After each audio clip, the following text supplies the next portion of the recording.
أهداف من جانب الفريقين مع الكرة في خط الوسط. تلعب لفابريس نداما مقطوعة ضاعت كورتو تفتك بالشكل جيد. البحث عن التمرير للكوكبري من كتف اتجاه صلاح الدين العقيل. رجعت مباشرة للكردي غير الكرة اسماعيل الحداد. الحداد في الجهة اليسرى. الحداد يبحث عن المراوغة المستشملة من الحداد. هذا حسني تمريرة شميلة. فرصة خطيرة جول.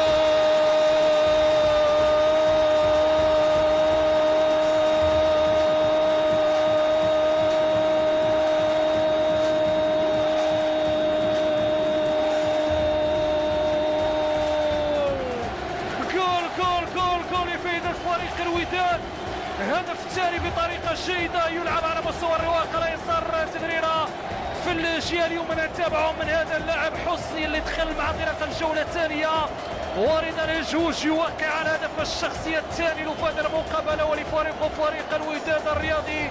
اكيد هذه البداية اللي كان كيتمناها فريق الوداد مع انطلاق الجولة الثانية هو تأكيد الهدف اللي جاء مع انطلاق الجولة الأولى بنفس السيناريو. اكيد على مستوى الجوله الاولى والثانيه الدقائق الاولى تحسم الامور من جانب